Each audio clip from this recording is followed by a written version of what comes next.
Good morning. This is the House Appropriations Committee. It is Friday the 13th, February 13th, 2026. A good day to be here. It's 10 o'clock in the morning and we're continuing our tour of the FY27 Governor's Proposed Budget. And today is ANR Day, Agency of Natural Resources. So we're delighted to have you all here, you and your colleagues who will be joining eventually. If you want to introduce yourselves for the record, and we can take it away. And I think there's some screen sharing that's going to be happening. Is that? That is correct. Oh. And I think. There you go. Yes. So good morning. For the record, I'm Julie Moore. I'm the Secretary of Natural Resources, and I'm joined by my colleague, Steve Gomez, who is the agency's Chief Financial Officer, as well as Charles Martin, who's the Deputy Secretary, and the DEC leadership team is here too, but we'll let them introduce themselves when they come up next. So before I jump into our presentation, recognizing time is limited this morning, I have hidden a bunch of the slides that are actually in the deck that we sent over to you. So I'm going to touch on the wave tops, but if there's something you've seen in the packet we sent forward, please don't hesitate to ask. We're happy to speak to any of them. Thank you. You're welcome. So I thought I'd start with just a quick agency overview, review our mission and organizational structure, and then dig into some of both the pieces we traditionally present, as well as some of the additional information that was requested, Chair Scheibe, you and JFO. Yeah, thank you.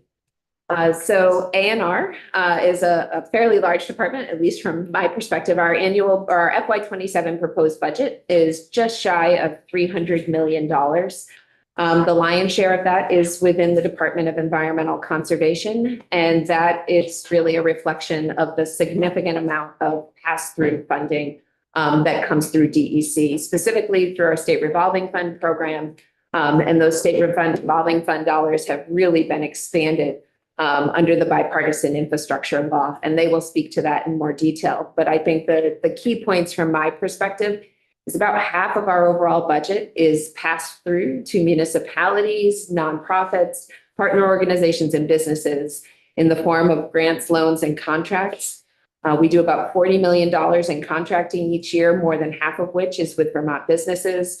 We issue upwards of $60 million a year in grants, most of which goes to Vermont municipalities, and also a significant volume of loans, again, largely through our state revolving fund. About a third of our budget is for salaries and benefits.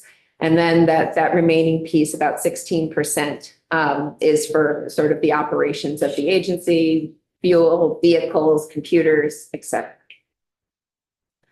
I think this is always an interesting way to look at our budget. And I may have shared this same graphic when we were in budget adjustment, but trying to pull out sort of these one-time federal initiatives, ARPA and the bipartisan infrastructure law in particular, and show the dramatic effect they've had on our budget over the last several years.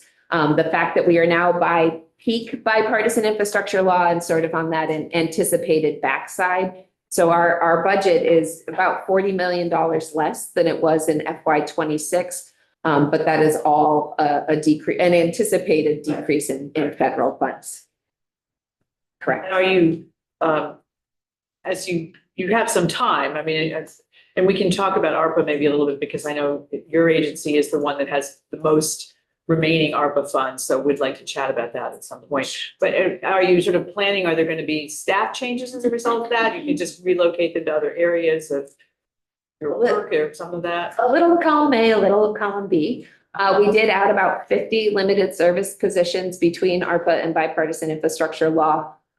We are in the process of working with finance and management to transfer 9 of those ARPA positions into the bipartisan infrastructure law, because we do have a longer tail on that funding. They were doing related work around water infrastructure. Yeah. We have another, I think, 10 positions that are slated to wind down by the end of the year, and are actively working with those employees to look for permanent roles that they could take, permanent vacancies they might be able to fill within the agency.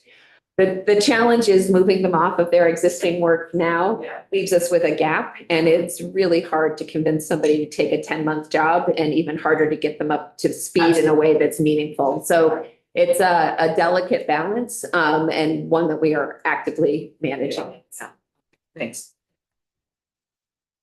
So as I noted, about a $300 million governor's recommend for fiscal 27, 12% decrease, but that's pretty much all in those federal funds. I did put together a list of the other significant budget changes. Salaries and benefits have increased by about $6.5 million. A&R has 680 plus or minus full-time employees, as well as we add a significant cadre of summer staff, bringing our total well over 1,000 when we're operating the parks. There are increases in internal service funds. We did see a significant decrease in our insurance. That also came with a commensurate decrease in our general fund appropriation. Then this largely relates to property insurance at parks and some significant increases following the 23 floods. The new ADS billing model resulted in an increase of about $1.45 million across the agency. I will talk a little bit more about federal funding, I think, in a couple of slides. We are decreasing our recommended draw from the Petroleum Cleanup Fund. This is being done in order to sort of better match our revenues with our outlays and maintain solvency. And then there are a couple of smaller decreases in the air quality division that DEC will speak to as well. They will, okay. So the ADS billing, how is that changing for you? What is happening? You have to pay more earlier, or We have to pay more. you have to pay more? Correct. So that is there's a new billing model. And under that, our costs for core enterprise services increased by this 1.45 million. There's about $250,000 of offsetting decreases in what have been called, I think, timesheet billing. Yep. So that 1.45 is the gross figure as opposed to the net figure. We also received about $500,000 of additional general fund through the budgeting process to help buy down that. But there was about $600,000 worth of cuts we ended up needing to make in order to have the revenue or the funding available to pay for that ADS increase. Go ahead, Mark. Yeah, I think maybe I can, and you can verify it as well. I think part of that has to do with on the core enterprises services, ADS they've spread out costs, but they've also recognized that certain users are more intensive users than other users. So the example they always give is the Department of Corrections person doesn't use all of those core services very much, whereas somebody in A&R probably would use a lot of modeling and a lot of data sheets and a lot of all of that sort of stuff, which is more intensive. And so they've tried to balance out the intensity of use of individuals rather than just taking the amount and dividing that by 8,000 employees. That is our understanding. Great, thank you. So I will shift now and jump into the Secretary's office budget unless there are other agency level questions. Great. So the team in the Secretary's office is made up of 43 positions. They largely are in our Office of Policy and Planning, our Office of Legal Services and General Counsel, and then the Secretary's office. And then Steve and our Chief Operating Officer, Kim Greenwood, have a small financial and administrative services team that in particular helps steward our 5 regional offices around the state. In terms of federal funds that I thought would be of interest to this committee, first, a few comments on our climate pollution reduction grant. This was a grant we received as part under the Inflation Reduction Act. It was a $3 million non-competitive planning grant. We have relied heavily on these resources in preparing the 2025 climate action plan required by the Global Warming Solutions Act, among other things. We are also using these resources to improve our greenhouse gas inventory, which is the basis for demonstrating compliance with the Global Warming Solutions Act. To date, we've expended about $1.4 million of that grant. We have another 1.1 encumbered and anticipate being able to fully utilize it. I would note we are front loading the federal funded components of this work, just out of concern or an abundance of caution that the resources might be removed at a point in time. So you haven't heard anything at this point? No, there were companion implementation grants that were issued under the IRA from EPA. The implementation grants were all pulled back, but the planning grants have been untouched.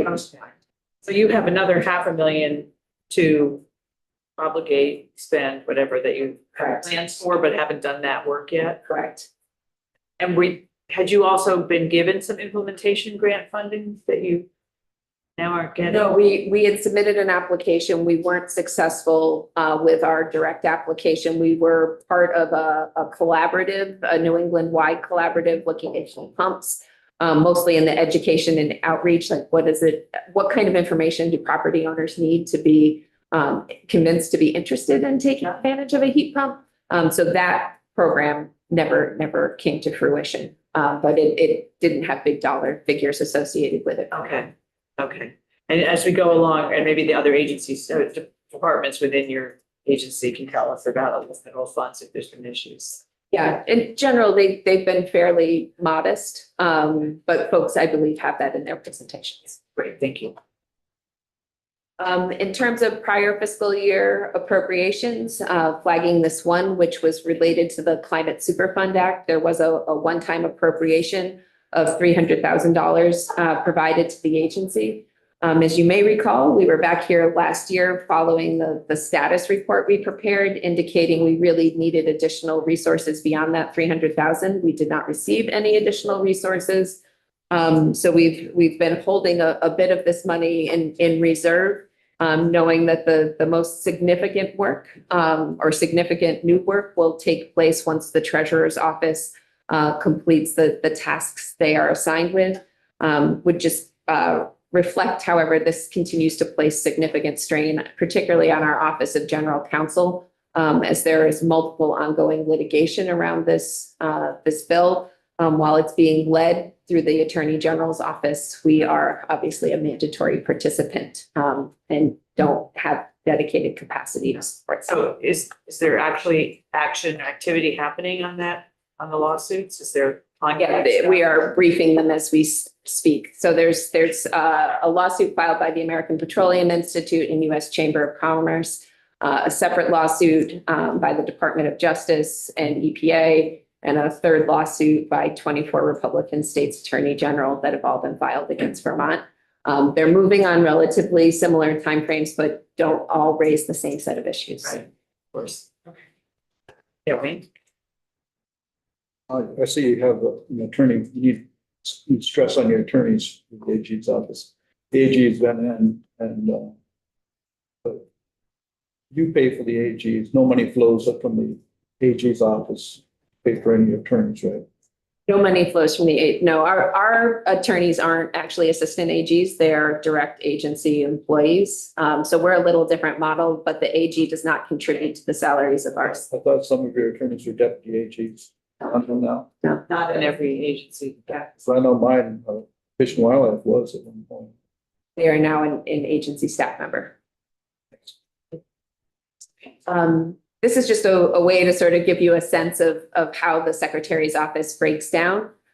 Legal services is the most significant component of our budget, the team of lawyers. And these are the lawyers in each of the agency's departments, as well as the litigation and enforcement team that's really centralized in the secretary's office. That brown block is the pilot payments we make for the public lands that we hold in communities across the state.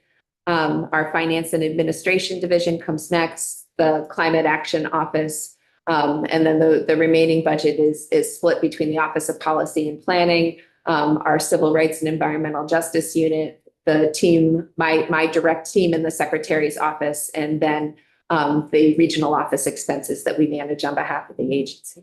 So this is just your office, which is why we see all the legal stuff there. Correct. Yeah. Exactly. Yeah, Tom. Just a further explanation on the climate, on the civil rights and environmental justice programs. Yes. I just, how does that, what element or what facet are we talking about here? So as you may recall, Act 154 of 2022 established Vermont's environmental justice law. It created a small team at A&R and made us responsible for supporting all of what are termed the covered agencies by that bill. So there's 10 agencies of state government that have been identified as having work that intersects with environmental justice issues. And we have a team of 3 headed by Carla Ramundi that is leading that effort. So actually just later today, I believe, one of the major deliverables under that bill will go live, which is the environmental benefits spending guidance. We've been working with agencies across the enterprise to identify funding programs they have that have an intersection with environmental justice, and then look at the geographic distribution of those expenditures. There's also been work done by that team with the Interagency Advisory Council to begin developing an environmental justice mapping tool.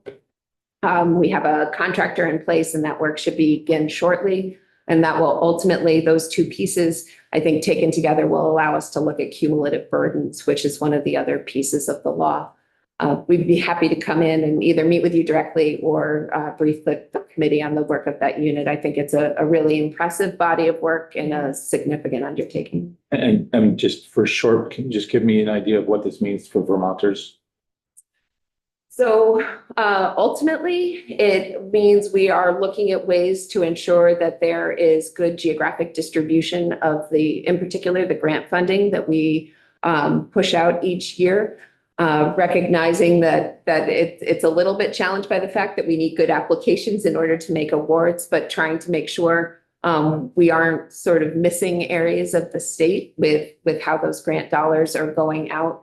And then also looking through the cumulative burdens analysis to see if there are ways to look across multiple agency permitting programs. And if there are particular concentrations, that work is just getting underway, so it's a little harder to speak to. But the mapping tool will provide the foundation for that, looking where environmental burdens currently exist and how they're distributed around the state. Okay, yeah, no, I would love a further, I mean, whether it's probably offline because it's not specifically Sure. appropriations, but I would like a deeper understanding of what civil rights in this case means. Yeah, and happy to talk about that too. I mean, largely it's getting us into compliance with the ADA, the Americans with Disabilities Act. A&R had implemented well in several areas and maybe not as well in other areas. So doing things like improving language access has been a key thing, as well as making sure we are, when we're making improvements to facilities, state parks, fishing access areas, it's being done with a broad range of accessibility in mind, but we'll be happy to talk with you about that work too. Great, thanks. So this is just similar to what I presented at the agency level. These are really the key changes in our appropriation within the Secretary's office. So a net increase in salary and wages. We do have a limited service staff attorney position that's being supported with the majority of funds from a federal grant, and then some additional general funds out of our office to help with land use transactions. The internal service funds and ADS increases. We did see a decrease in the costs of space management, and this is as we continue to look across our leases and holdings and make sure they're matching our current needs. And then finally, there was a $5,000 Drive Electric grant that had been being administered by our air quality division, and we did move that into the climate office as it made sense. Ultimately, the bottom line here is on the pilot payment. We did see an increase in $6,000, and that's just based on what we are projecting for acquisitions in the coming year. There will be a more significant update to pilot rates in FY28. Yes. So there will be more to talk about in that space next year. This year, it's really just any changes related to new land acquisitions. I was sort of going through linear, and I realized that's I've already found it on page 36. I was sort of back on slide 16. And what caught my eye, you sort of highlights it last year. I see that you funded a Green River Reservoir Study amendment, but Green River has been in the news recently. Yes. I wondered if you wanted to give us an update on that, because that place is near and dear to many of our hearts. Yes, mine as well. Yeah, we were able to announce earlier this week that A&R, Morrisville Water and Light, and what we refer to as the petitioners, so VNRC, Trout Unlimited, and American Whitewater, have reached a settlement agreement.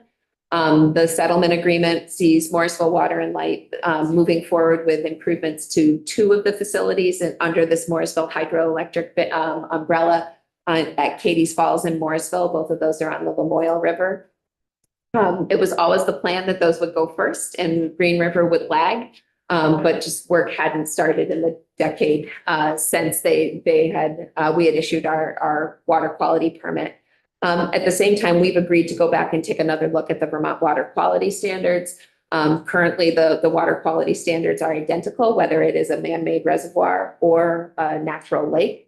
And Morrisville has asked some questions about it limits then their ability to manipulate the reservoir levels.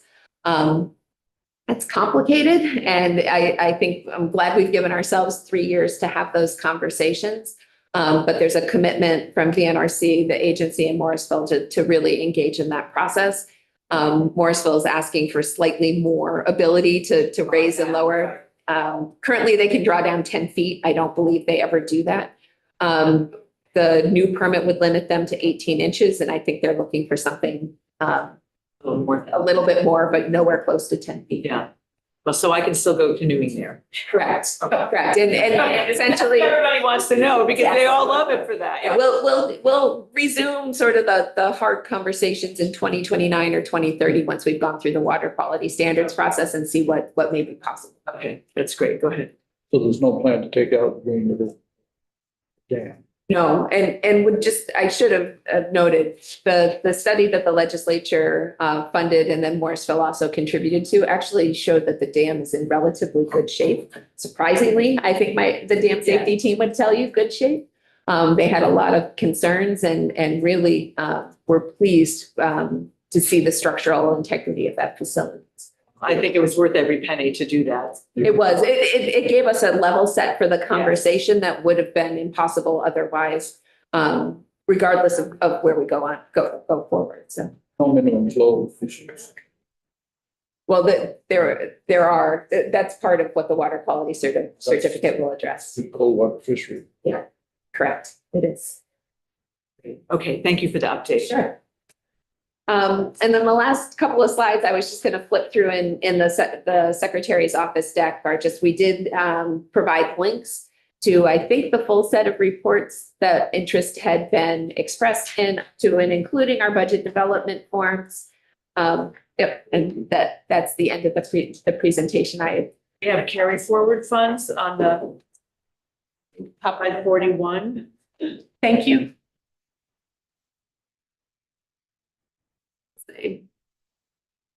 So there isn't a whole lot there to report. We did use some of our carry forwards for Pay Act.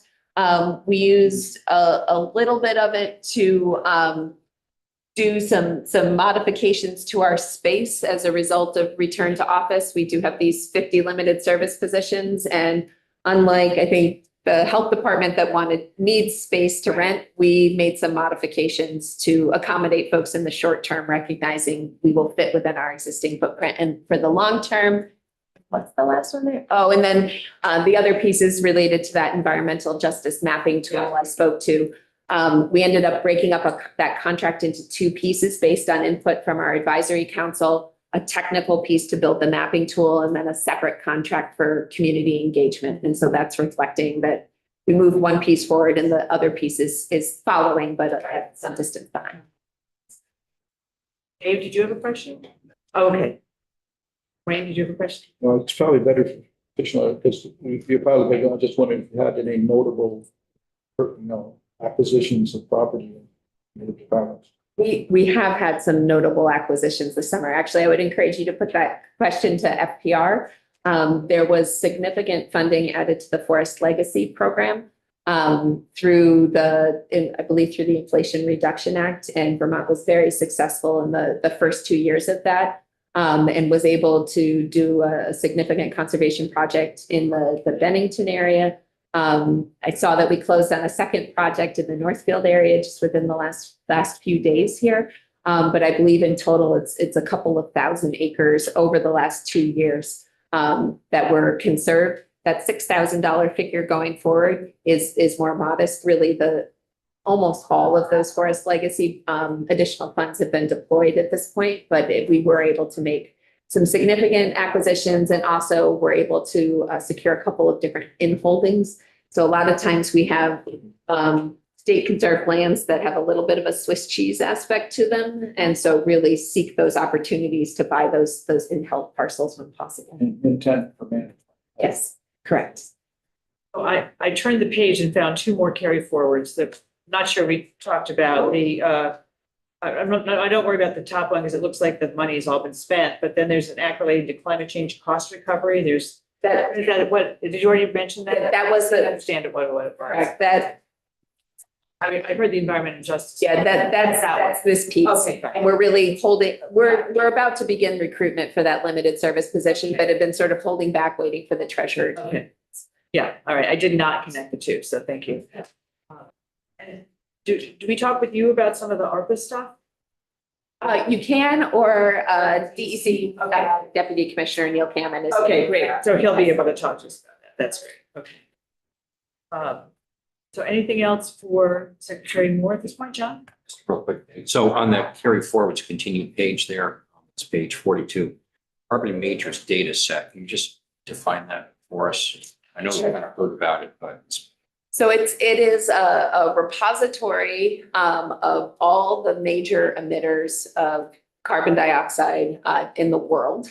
And so they are able to tell you that ExxonMobil is responsible for X percentage of global emissions. It's been suggested to us that that is one reputable data source that we could rely on when we have to go through the attribution calculations under the Climate Superfund bill and decide who gets sent a bill for how much. There is one or two other databases that the consultant, the treasurer's office has retained, which is an outfit called Industrial Economics, is looking at this point. But that carbon majors data set is the one that's the work. That, well, the other ones are equally large. And it is a large one and sort of the one that's most well known. But we'll see what input we receive from those consultants about where to go. appreciate that. Yeah. Thank you. Right. We recently heard that FEMA has denied funding for some storm damage. You remember this happening before, this kind of a denial? I cannot when we've met the per capita thresholds now. It seems to me, as much as anything, a good reason why our super funds are coming even more handy forward. I didn't hear about vacancies. Let me stop sharing. I have I have something open on my machine that'll help me answer those questions.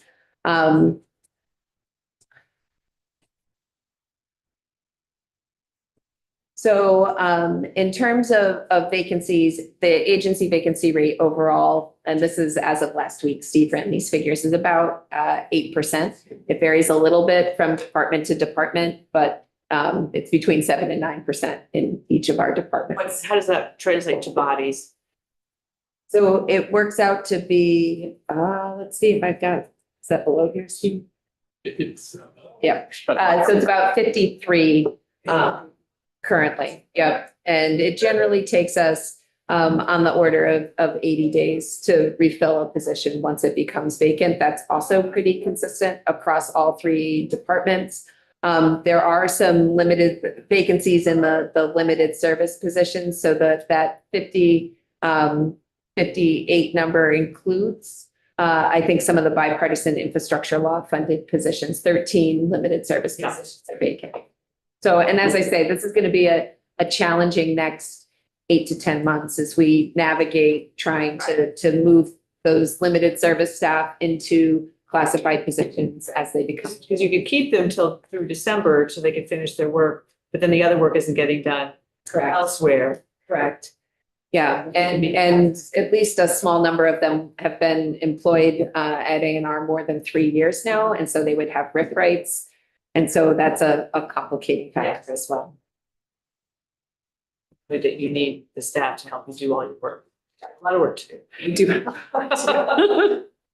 Great, thank you. So I think, is that your presentation? That is my presentation. I Okay. think Steve's going to stay the Okay. entire day as the through line. I unfortunately have. Perfect. But thank you for your time. Thank you. Representative Stevens, I'm happy to follow up and find time to talk to you further about our civil rights and environmental justice work too. You may just received a message. Oh, fabulous. Excellent. Thank you very much, Secretary Moore.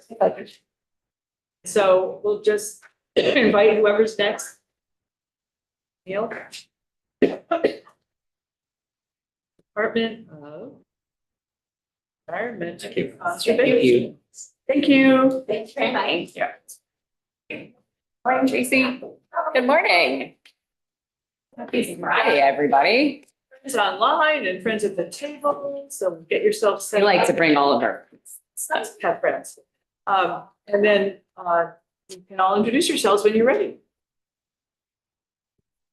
Well, I'll jump in because this was my first time in front of the committee. So very nice. Thank you for having me, Misty Cincigali, Commissioner of Department of Environmental Conservation.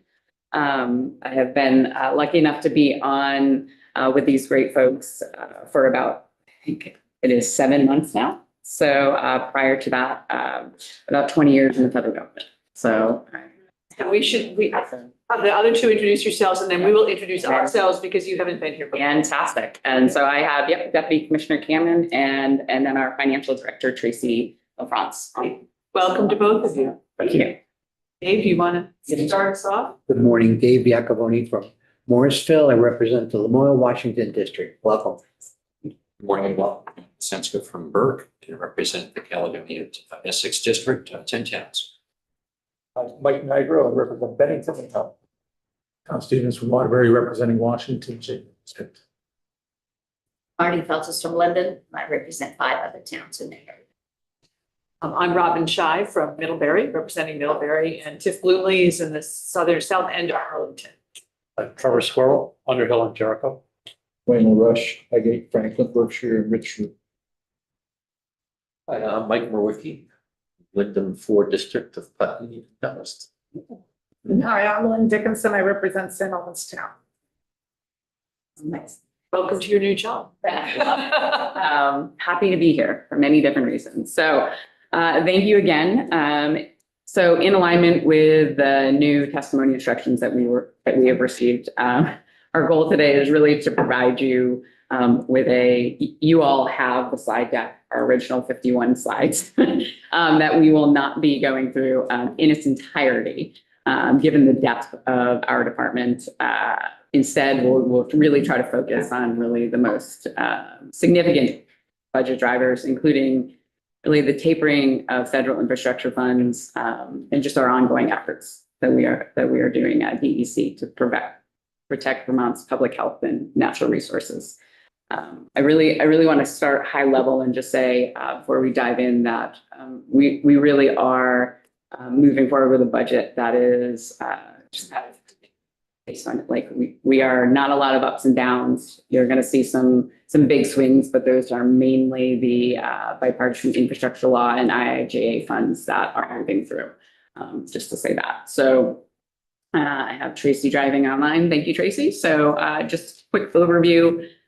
Give you our mission and department structure, department budget overview, and what's new, key budget changes, federal funds, appropriation budgets, prior fiscal year appropriation update, reports, and other information. So that's really the general overview of our entire packet. And we'll hit kind of high level pieces. Please don't hesitate, given that you have the entire budget or an entire packet, to stop us at any time and ask us. We've got kind of full presentations teed up to do that. Thank you. Right. So kind of to hit really just to, our mission statement to preserve, enhance, restore, and conserve Vermont's natural resources and protect human health for the benefit of this and future generations. And really, I like to stress that beyond regulation, DEC really does a number of amazing things for our state. It is a wide breadth of activities, well beyond just what folks think of us as regulators, we're both educators as well. Onto our organizational structure. So we have a total authorized position count of 351 folks. So that we have 9 different divisions that those folks reside in.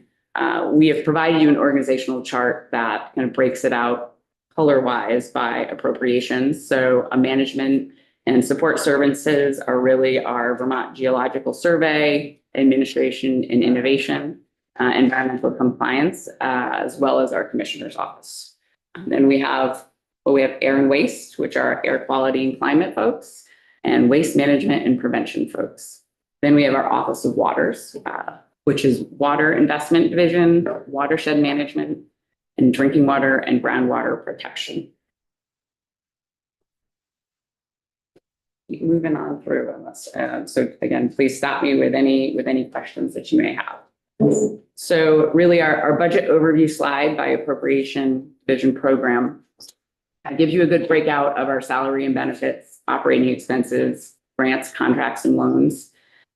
Really what you're going to see here, especially in our water investment division, is a large amount of pass-through funds. You're going to see a large amount of funds moving through that are federal funds, IIJA, and BIL.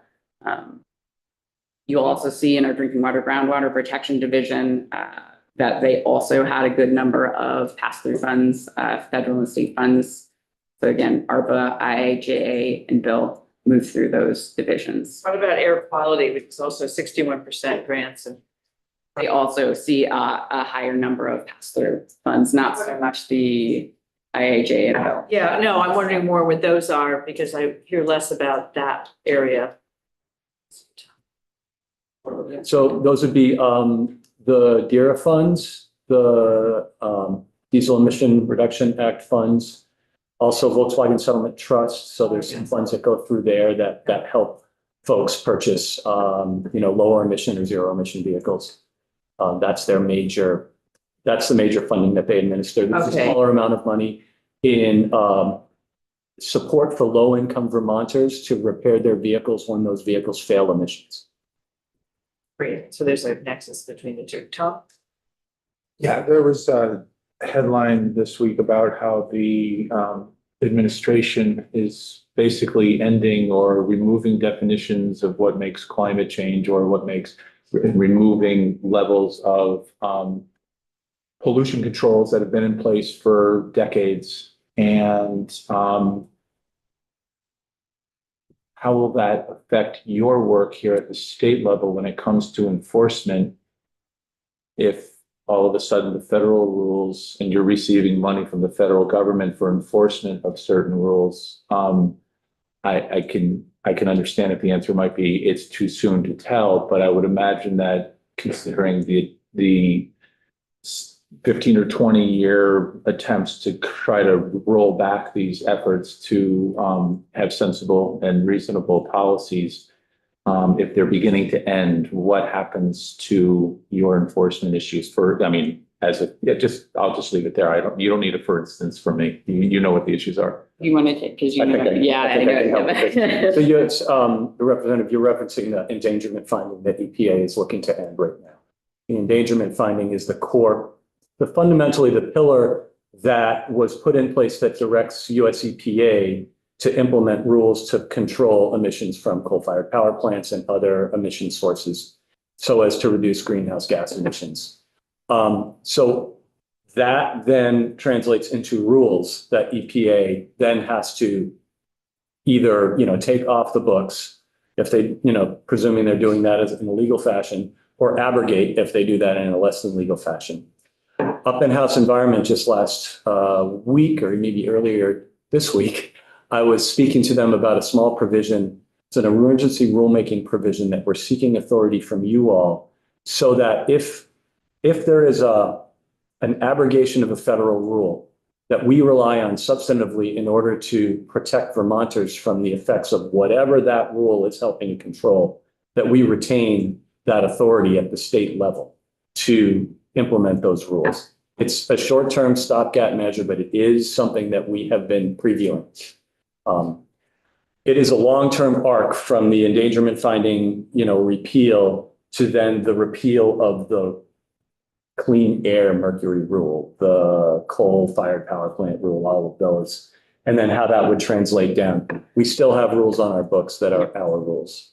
So going back to when I was quite a bit younger, when these rules were being put into place, one of the major things was the dead lakes, the effect of air pollution from the Midwest, say. And Vermont suffered. So the cloud comes over from a different place and drops the mercury into our lakes. That in and of itself, do our rules prevent that? Do we need to put big fans up at Canada or something? Or is it just, I'm assuming that this is all going to be litigated anyway, but I'm just curious, like, I would hope that there's some war planning, if you will, or scenario planning, which it sounds like it's starting to happen. So Vermont doesn't regulate any of those major sources that produce sulfur dioxide or mercury that, land on our areas. So in a way, we're going to be reliant on how other states respond to any rulemaking that's subsequent to the endangerment repeal. That said, a lot of those facilities have invested already in excellent technology, right? And they run that technology. And I'm not a big, I'm not an energy person, but I did a lot of mercury research in my younger years when, same time frame, I imagine. There's a lot that's been done, and it's one thing to unwind the rules, and it's another thing entirely to unwind what's going on in the facilities. Technology like electrostatic precipitation, it's there, it's running. This administration, the federal administration, will have an arc. There'll be a subsequent federal administration. As you know, litigation will transcend those timelines. So we'll see what happens. But I did want to specifically recognize the emergency rulemaking provision we're seeking in H632. It's a good thing. And I'm mostly interested that you're activated. So thank you. Good questions. But that's fun. I know. Okay, let's move on to. All right, so our next slide. So we're just giving you right here kind of a snapshot. I always find this slide to be a great one because it gives you a snapshot of all of our divisions and kind of gives you the dollar amounts. And you'll see actually Water Investment Division is that largest blue block. And that is primarily because of the funds that are moving through it from IIJA, ARPA, BIL, that we are moving out to Vermonters in communities through loans, grants, that the money is moving out the door quite quickly. And we hit that, and Deputy Commissioner Cameron will talk about the ARPA funds here, but we really hit last year kind of our peak in terms of the amount of funds that we are moving out the door. So, but does this also include the clean water funds and Yes. a lot of wastewater stuff too, isn't this? Yeah. This will include the state revolving loan funds for drinking Yep. water and clean water, capital funded, Right. matched, Yep. drawn down federal dollars. Lake Champlain Basin Program, federal dollars that the state draws in, IIJA, bipartisan infrastructure law. So are you worried about, we had this whole Lake Champlain and the EPA coming down on us however many years ago it was, and, TMDL and all the things we had to do because we were going to be in charge and we didn't want them to be in charge and all those good things. Is that changing in any way under the new administration? Are we worried about how things are going to go forward? So that's a great question. And I am not as worried about that as I am worried about the things Representative Stevens was bringing up. Okay. EPA, all the way to the administrator, and I've heard him speak in DC when I was there.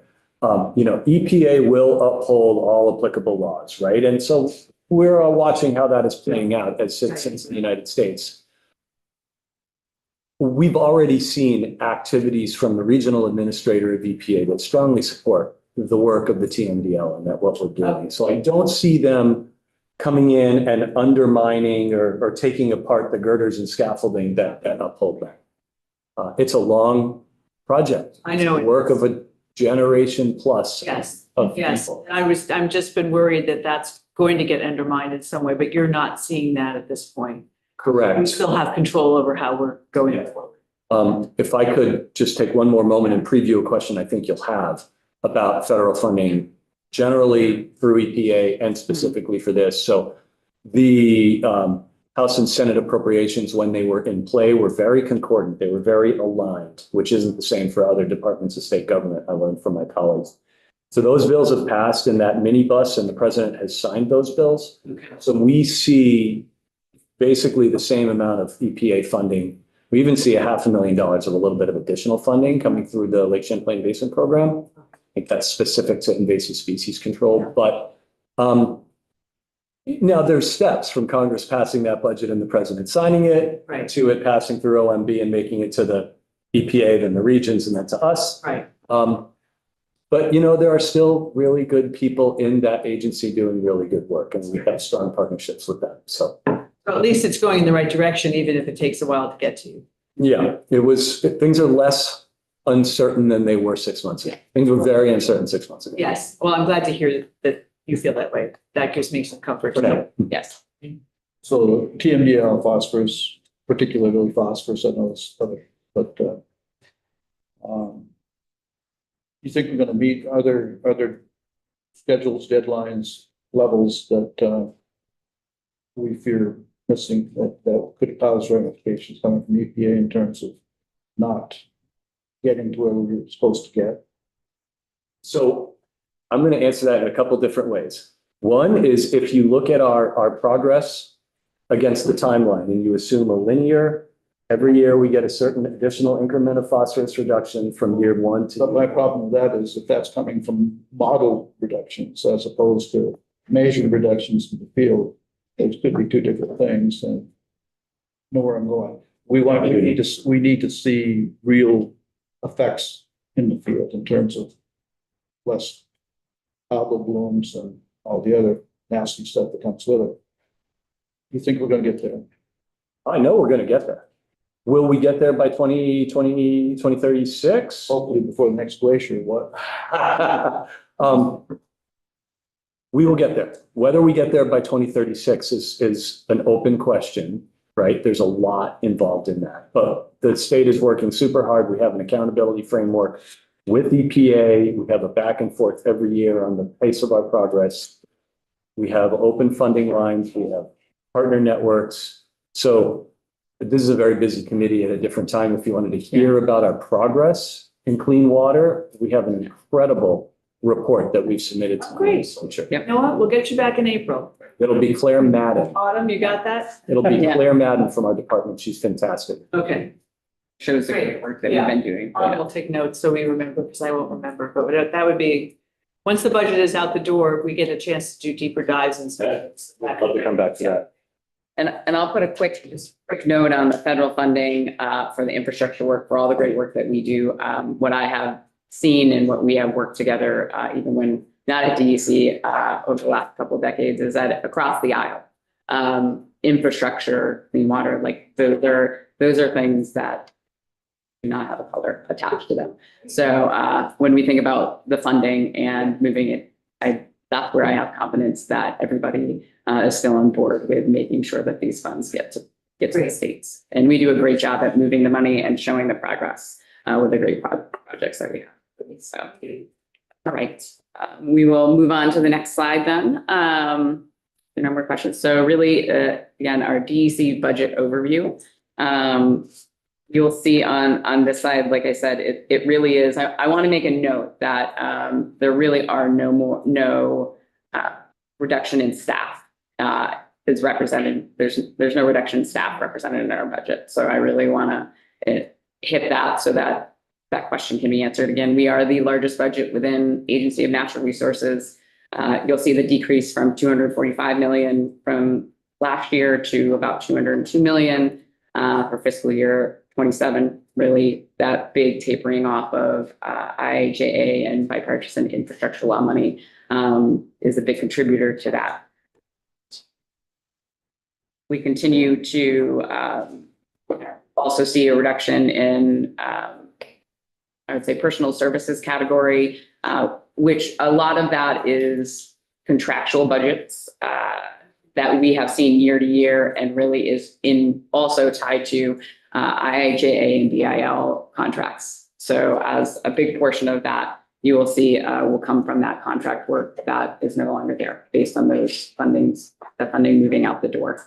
Are there any more questions? Moving to the next slides, which are our kind of our federal funds update with ARPA. I'm going to turn it over to Deputy Commissioner Cameron and welcome any questions as well.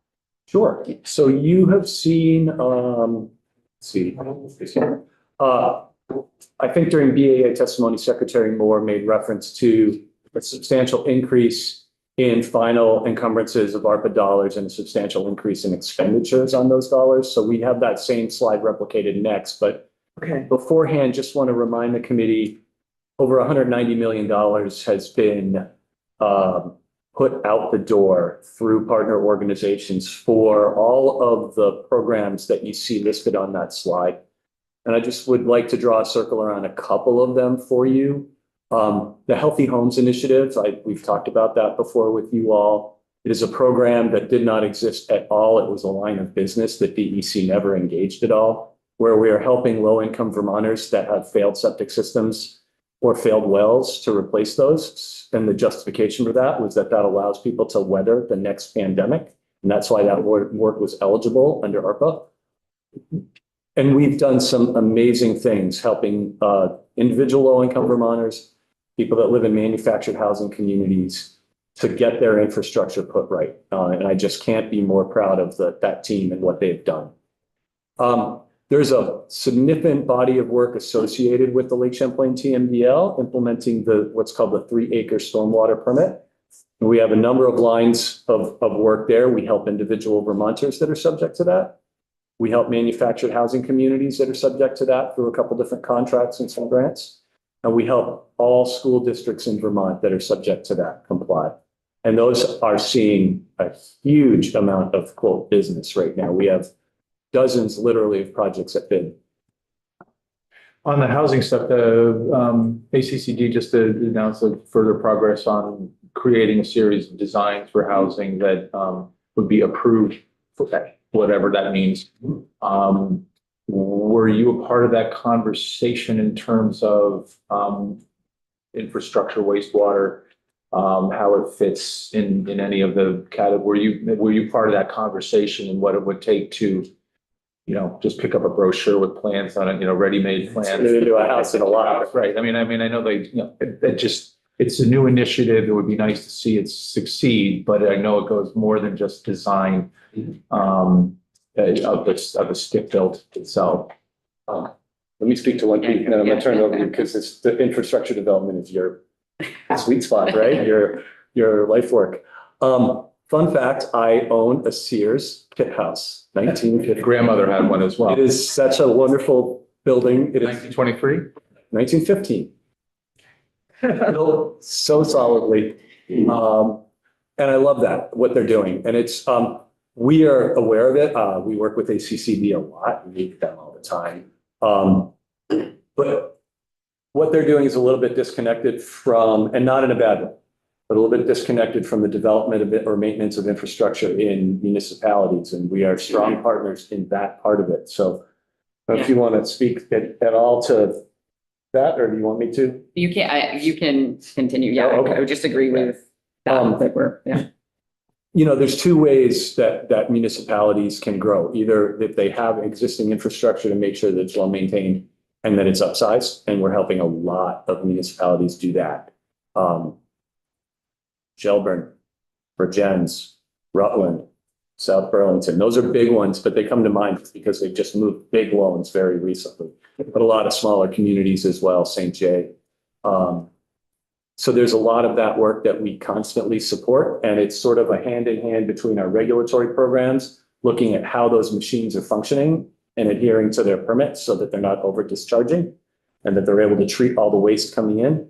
And then the funding lines to come in and help the municipalities set those facilities to right when they're reaching the end of their design life, or even when they need major maintenance or capital investment. So we do a lot of that.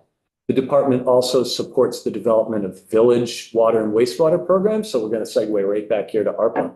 That's another program that we're pursuing where you have 8 or 9 villages that are going to have new wastewater capacity because of ARPA. That's a really complicated road to travel to get to the end goal of having that infrastructure, but we have some nice success coming along.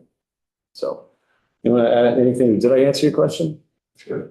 Yeah, and I there's- love talking about this stuff. I'm Yeah. sorry. We've all. We could go on for ages. I just, are there, so when Douglas Farnham came in, I think he was in December, did he come in? I can't remember now, it was December.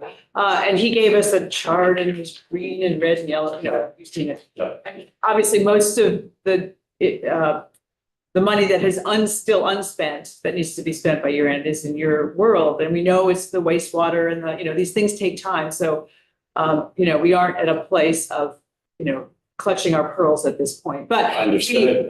we thought we could get at least a little how you're doing. And I know he'll be in to see us probably in April because I think he has a quarterly thing due by end of February or early March. And so we're going to get him back in to talk about where does it stand now. But if you have any previews for us. I do. Okay, so I have 2 previews. So the first preview is this slide I already mentioned. That's it shows the increase in expenditures and the finalization of encumbrances and obligations for both your federal funds on top and your cured federal funds on top, right? So you understand all that stuff.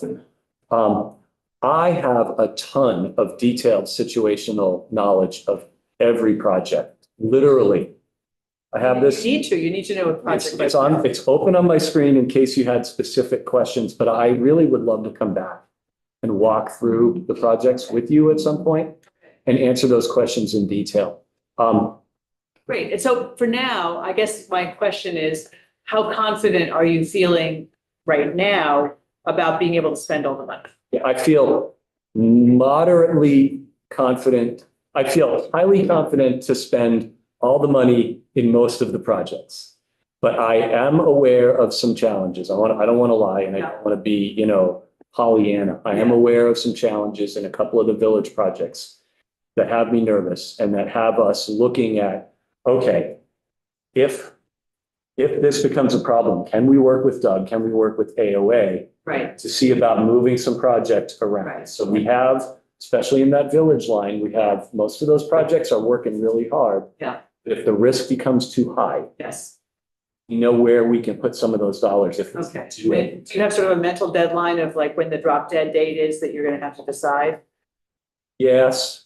And the reason Months or the something? reason I go like this is Yeah, I because a lot of projects are right bid right now. They're like at bid right Yeah, now. So okay. we're going to see as those bids for construction come in, what actually happens. Yeah. Right. And, if you get a live bid, good bid can go forward through the construction.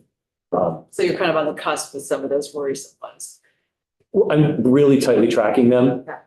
Example, worked with the town of Londonderry. They were facing some scheduling concerns and worked with Doug and his team and Londonderry separately to just figure out a game plan to buy them just enough more time to get that project done. So that should go. But I don't want to sit here and say the identities of projects that I feel are at risk because we're not there yet. They are working super hard. But we may get you back in April to talk about that too. That would probably be good to get a real detailed update. I'd be very happy to. I've done a lot of work on your behalf to know a lot. Yes. For that time. You've had to because we were all in this same, have a goal of not leaving any money on the table. So I know, and you have the most complicated stuff of any other agency pretty much doing all this. So. And if I could speak to just one little piece that you'll see on the slide, sort of the unencumbered, unexpended, the 2.6, the 3.2 there. Those represent dollars that essentially, with respect to Treasury, have been encumbered to us by AOA.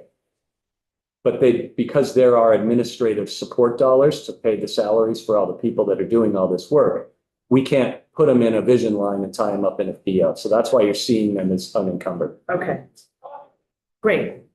Let us keep going because we have one more agency. I understand. Yeah. We could talk to all of you for a long time. I see him over there. And we will always, And we need to take a break after you and before. yes, so, and again, we can come back and speak to any of this. Yeah, so we'll So we'll go as pace for you. perfect. So again, key budget changes for this year, I really spoke to it, is just, for the BIL, IIJ funding, just the decrease, almost $30 million decrease from 26 to 27. And then again, other one-time costs of contractual, decreases about 16 million, as well as some other reductions in there. All right, and then keeping going, again, some other ongoing and other operational costs, which is in your packet. I know that. Standard stuff. Yeah, pretty standard. Secretary Moore talked to the ADS, increase. For the most part, some standard, but there are some reductions in air monitoring pass through just based off of budget constraints and personnel increase in costs, but yet other pieces not staying the same. So if there's any questions on that, we can talk about that. But if not, we can move through to the next one. So these are prior fiscal year updates. We've really consolidated them for this purpose on one slide. Your packet has them broken out with a little bit more detail. Are there any specific questions on prior year fiscal updates that you have specifically based off of what we've presented? I'm going to ask a different question because it just came to me, and that's around carry forward. You're an area that has a bunch of carry forward. Yeah. And I'm noticing that brownfield remediation has almost 6 million and carry forward from 2021. Yes. That is funds that you provided us to support major brownfield remediation sites. There's one in Burlington that's an example, and I'm forgetting the other one right off the top of my head. I think that the governor's budget proposes to reallocate a proportion of that. 500,000, what I see in reversion. Yeah. So not very much. So you're still No. going to have 5.4 million dollars. Okay, so. And it's for those projects that you see up on the screen. Okay, so you have The an idea Fonda site, the Fonda site. and Sale. Fort- Continue to think about that money, because, 2021 is a long time ago. And we start looking at saying, do they really need the money? But, okay. And then the one below it is state-owned dam risk, also from 2021, which is $1.1 million. Those are, okay, so those are funds that are part of the capital planning, they're general fund budget, but they're part of capital planning for dams. Commissioner knows about them. He was in the room when we talked about them. We have a very long queue of projects for construction. Let me see, FY25 balance. This was from, but this was given to you in 2021. Right. And it's so I'll ask Trevor to look at that with you and Sure. more information. We have 770 of it is already in encumbrances and contracts. Okay, And we expect to obligate the remaining.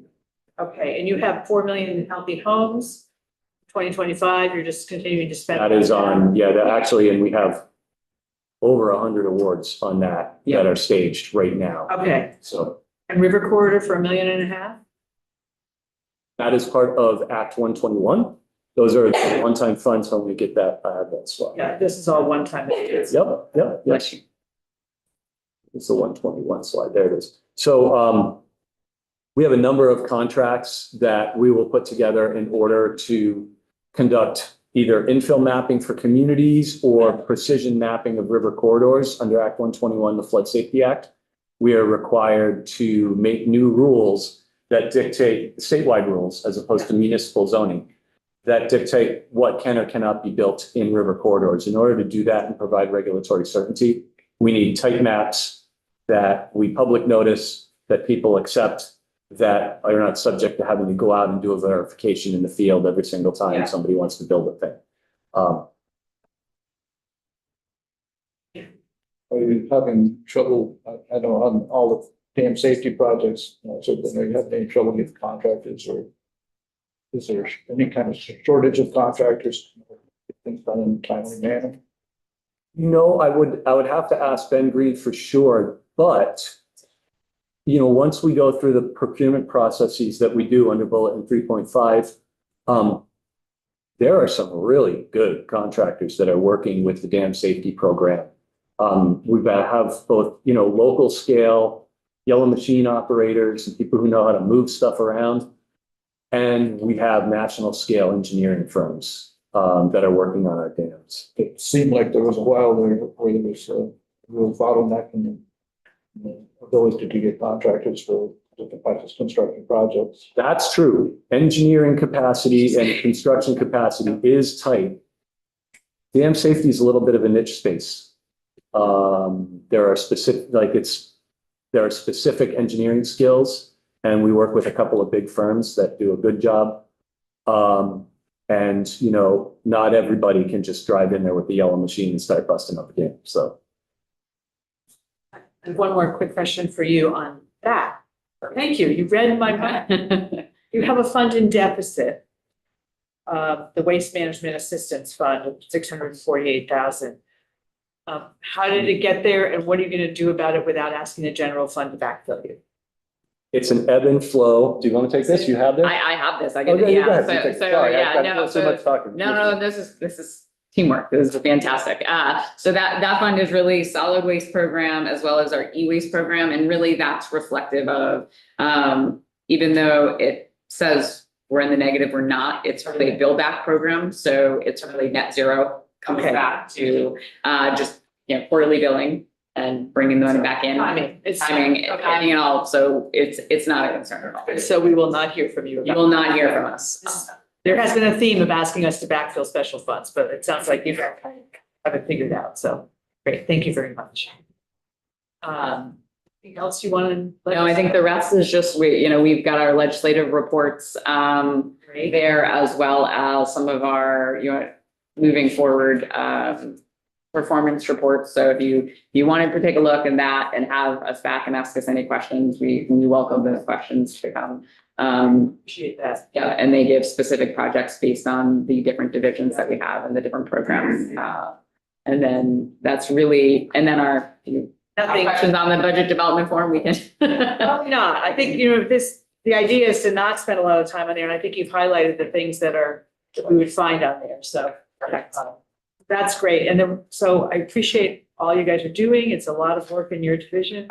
And we will get you back in April to talk about Lake Champlain updates and ARPA updates. Great. Yeah, those are the two we talked about, right? And any other questions? Anything else that comes up that we can think of? And as you know, Trevor is your liaison, and he's been doing that for a while, so he knows it well. So thank you very much. So committee, we are going to take a 10-minute break, and then Thank you for your time. Very nice. Thank you very much. To meet everybody. Thank you. what do we have next? Fish and Wildlife? Fish and Wildlife. So if you all don't mind waiting 10 more minutes, we'll do that, and then we'll finish up by noon. Okay, let's talk about it. Thank you.